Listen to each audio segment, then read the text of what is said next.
en des temps de crise comme ça, ça ne suffit pas, ça ne vaut pas la peine de céder à des paniques. Ça ne vaut pas la peine de créer des tumultes et d'agitation. À des moments comme ça, les peuples de Dieu qui croient au message de l'heure doivent croire.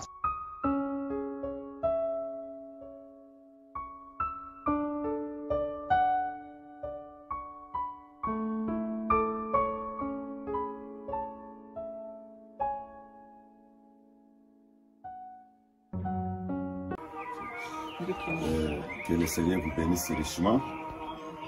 Je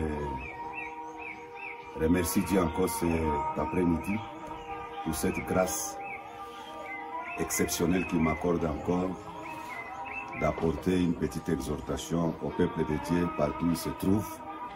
Pour cela, nous allons prier Dieu.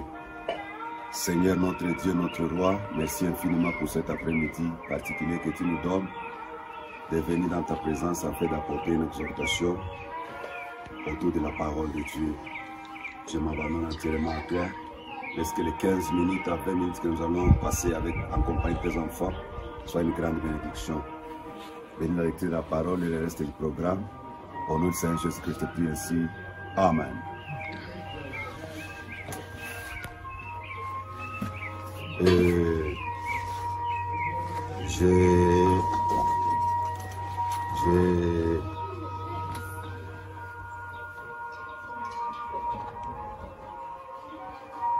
Je vais lire avec vous dans les livres des psaumes, les premiers chapitres. Prenons le deuxième chapitre, psaume chapitre 2. La Bible dit, le premier verset. Pourquoi ces tumultes parmi les nations, ces vaines pensées parmi les peuples?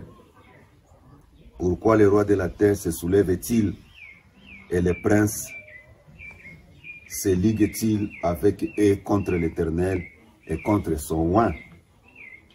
Brisons leurs liens, délivrons-nous de leurs chaînes. Celui qui siège dans les cieux rit, le Seigneur se moque d'eux. Amen. Je salue le peuple de Dieu partout où il se trouve au nom du Seigneur Jésus-Christ. Et pendant ces quelques minutes, j'aimerais m'entretenir avec le peuple de Dieu autour d'une exhortation que j'ai intitulée « Pourquoi ces tumultes au milieu des peuples de Dieu ?» Pourquoi ces tumultes au milieu des peuples de Dieu? Il dit « Ces vaines pensées parmi les peuples et ces tumultes parmi les nations. » Donc je vais parler de tumultes au milieu des enfants de Dieu. Vous savez, nous sommes en train de vivre des moments difficiles de l'histoire de l'humanité, où le monde, presque dans sa totalité, où le monde entier est appelé à rentrer dans le confinement. Et dans ces confinements, où nous nous sommes trouvés, où on nous a demandé d'entrer, ça devait être un moment de réflexion pour le peuple de Dieu, ou un moment de réflexion pour l'humanité tout entière.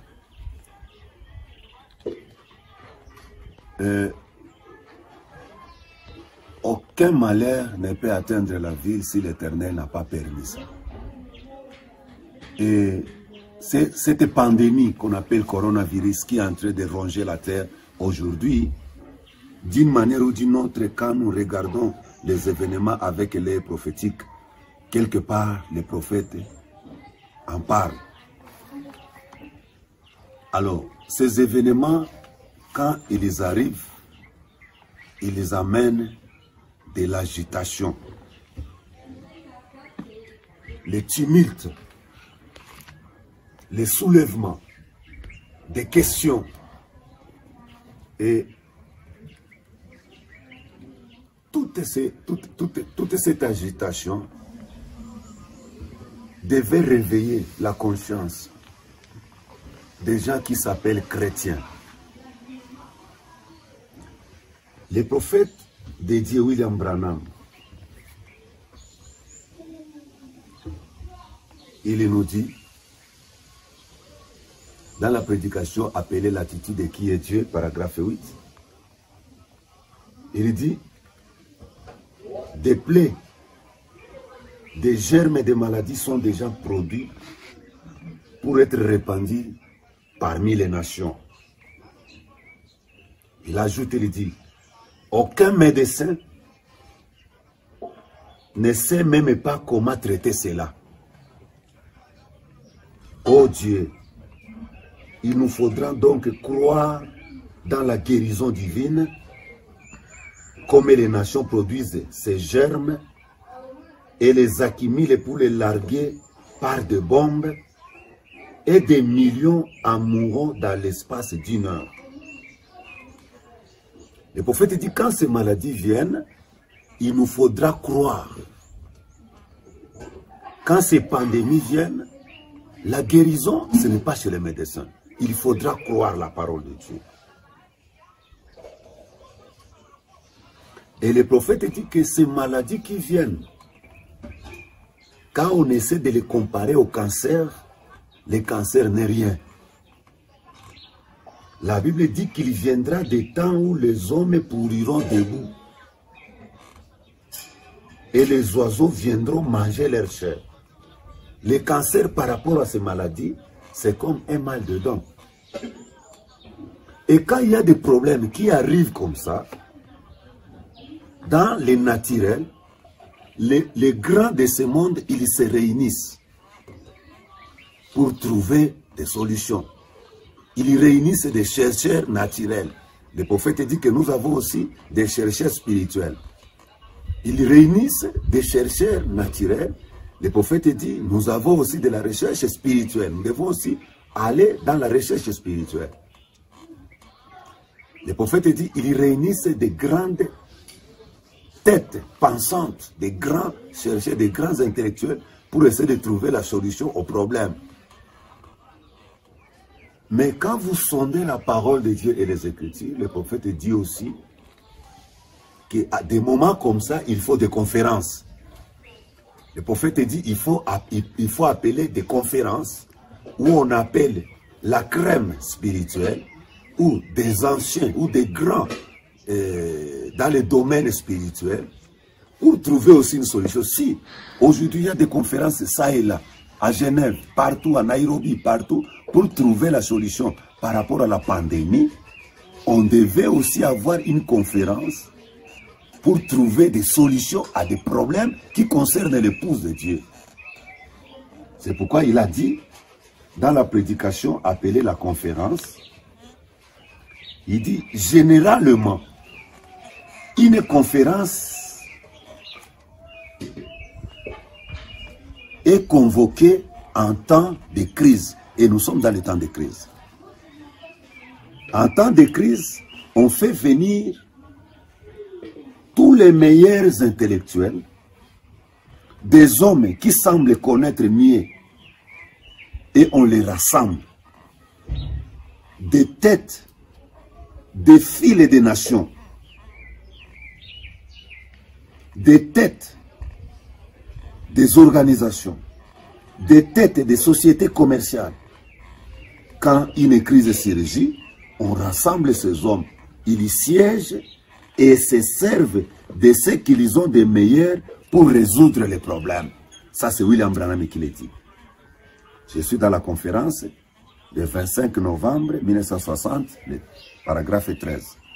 Quand il y a une crise dans la société, il faut une conférence pour parler et trouver la solution. Et comme les naturels typifient le spirituel, dans le spirituel aussi, on devrait avoir des conférences pour trouver des solutions. C'est pourquoi je suis là pour encourager le peuple de Dieu par une écriture pour dire que non, soyez forts, C'est pourquoi vous allez entendre à ces moments de crise, les serviteurs de Dieu, ça et là, ils sont aux médias, ils sont dans des studios, ils sont en ligne en train de prêcher pour essayer d'encourager, pour essayer un peu de réveiller, n'est-ce pas, la foi de l'épouse de Christ pour qu'elle ne soit abattue par ces événements que nous sommes en train de traverser.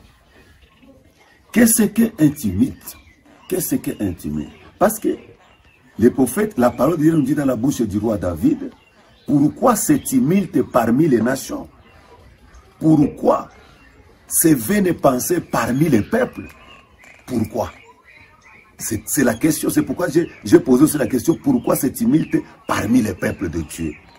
Ce tumulte vient par le fait qu'il y a un problème qui s'est déclaré. Il y a une pandémie, il y a une maladie qui n'épargne personne. Le prophète, ça atteint même les potentats, les monarques, même la grande classe. Elle est atteinte par ces démons de coronavirus. Et ça a soulevé le tumulte au milieu des gens. Ça a soulevé des questions parmi les gens. Même les frères, ils tombent malades. Tout le monde panique. On doit porter des masques, on doit porter des choses. Pourquoi ce tumulte? Pourquoi cette agitation parmi les peuples et les enfants de Dieu? Alléluia. Nous prêchons pour essayer de donner la foi aux enfants de Dieu. Nous prêchons pour essayer d'éclairer le peuple de Dieu. Alléluia. Le prophète dit, dans la guérison divine, un jour, il y a eu des bruits, les tumultes. Jésus passait et il y a eu les tumultes, les bruits des gens. Et les gens criaient, les gens criaient, les gens criaient. Et comme les gens criaient, ça étouffait la voix des gens qui avaient besoin d'un secours. Attention, dans la vie, quand il y a des tumultes, souvent les tumultes étouffent la voix des gens qui ont besoin d'un secours. Mais les enfants de Dieu, ils ne doivent pas faire partie des tumultes. C'est pourquoi quand il y a eu des tumultes à la mer Rouge, Dieu a dit à Moïse, pourquoi crier? Parle. Les enfants de Dieu, à ce moment de confinement, ils devaient parler au lieu de crier et de faire des tumultes, des agitations. Ils devaient crier. Jésus-Christ, quand il était traîné devant Ponce Pilate, la Bible dit que c'était des tumultes. Il y avait des bruits et les gens criaient. Et ces tumultes-là a poussé Ponce Pilate à poser un mauvais acte. Il a pris une mauvaise décision à cause des tumultes. Quand il y a les tumultes dans la ville, ça amène des troubles. Et les gens posent des actes qui ne sont pas corrects à cause de ces tumultes. Et Pilate, il regarde Jésus, il trouve que Jésus n'a pas de faute. Mais à cause des tumultes, il a lâché Jésus. Il a crucifié Jésus. Il a abandonné, il a nié Jésus. Et pourtant, selon lui, Jésus n'avait pas de faute. Mais à cause des tumultes et des bruits de gens, Pilate a fait la volonté de Jean au lieu de faire la volonté de Dieu.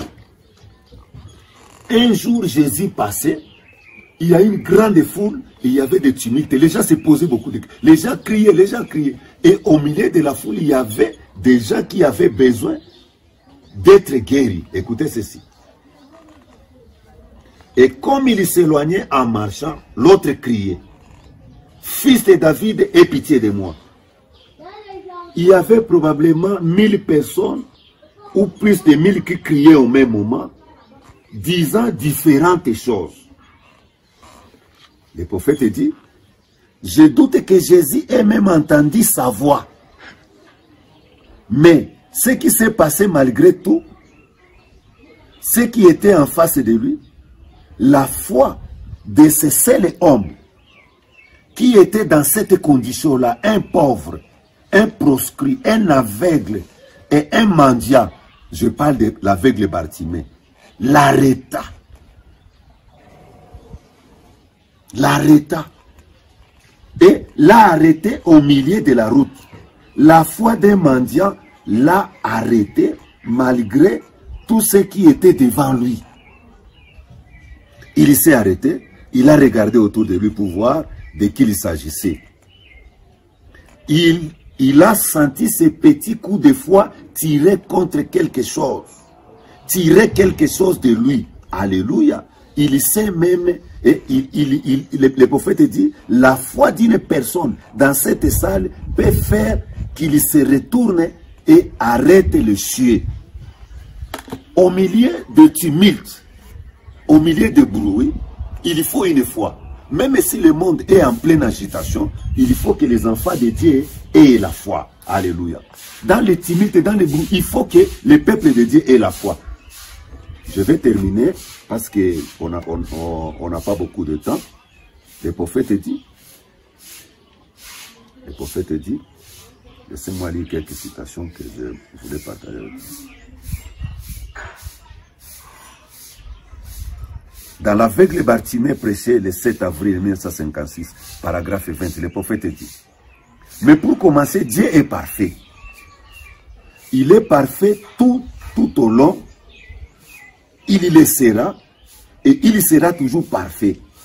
Il ne peut pas l'être davantage. Et ensuite, lorsqu'une crise a surgi là, nous sommes dans la période de crise, lorsqu'une crise a surgi là, et que les gens avaient besoin de la guérison dans leur voyage de l'Égypte vers la terre promise, et Dieu a alors frayé une voie de guérison pour eux.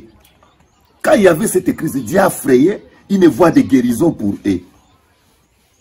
Alléluia.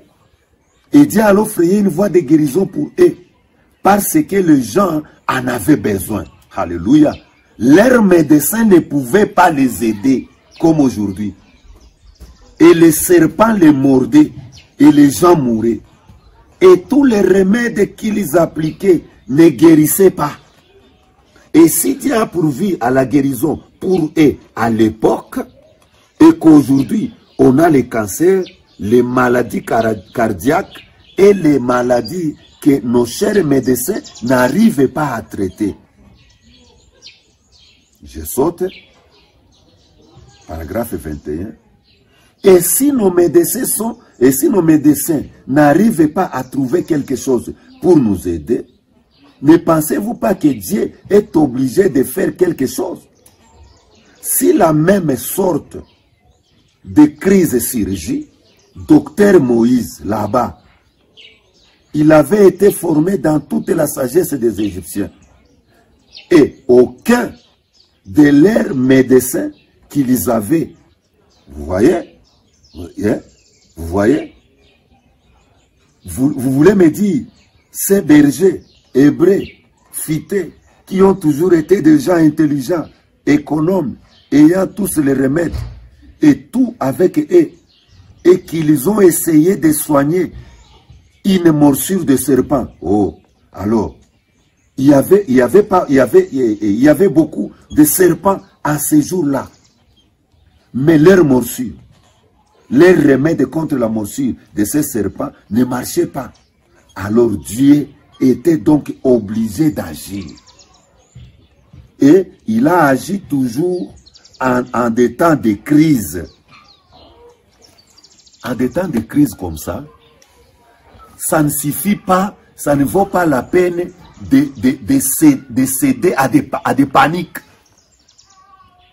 Ça ne vaut pas la peine de créer des tumultes, d'agitation. À des moments comme ça, le peuple de Dieu qui croit au message de l'heure doit croire que Dieu pourvoira des moyens, qu'il y aura toujours un médicament.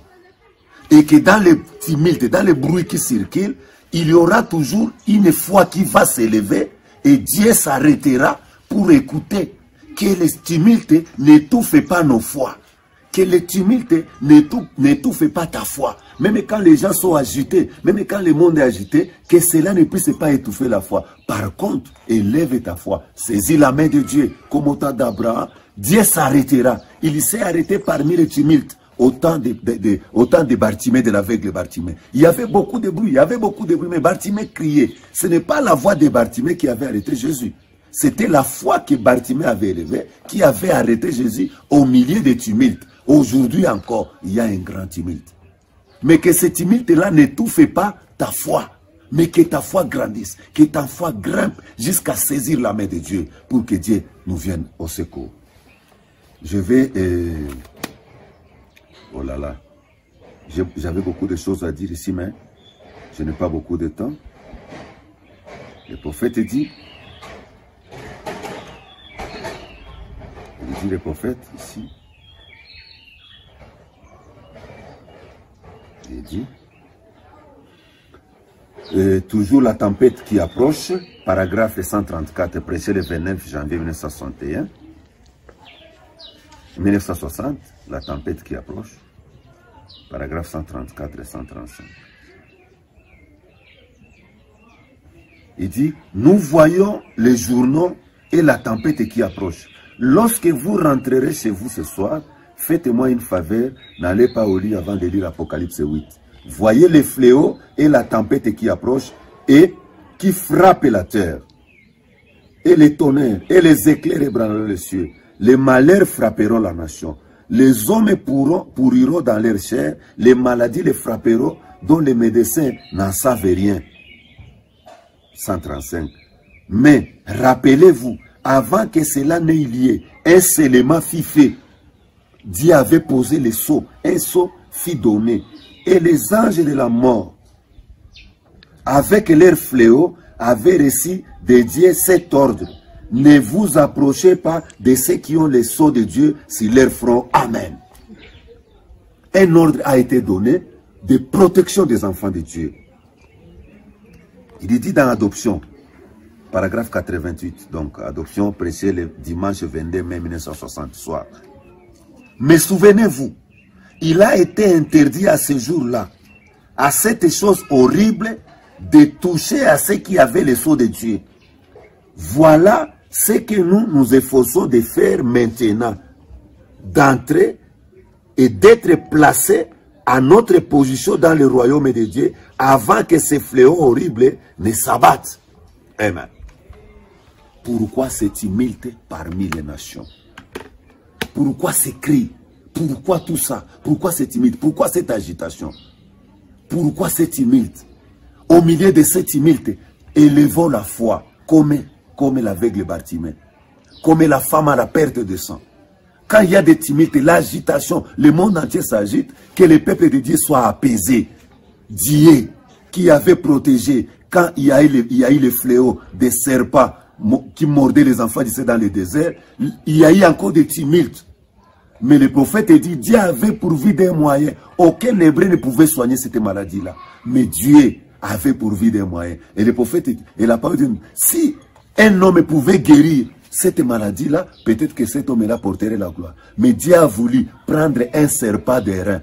Il a dit à Moïse, faites un serpent d'airain. Mettez ça. Dieu est passé dans le serpent d'airain pour guérir le peuple d'Israël. Le prophète dit, il est le même. Il le fera encore. Dans ces moments de crise dans lesquels nous nous trouvons, il y aura une guérison sous les ailes d'un aigle, sous les ailes d'une colombe. Dieu amènera une solution. Une guérison sera là. Ce que Dieu nous demande, comme l'aveugle Bartimée, au milieu des tumultes, au milieu de bruit, élevons nos cœurs, élevons notre foi. Le prophète dit, les médecins manquent les médicaments. Le monde n'a pas trouvé de solution. Il dit, la seule solution, c'est de croire.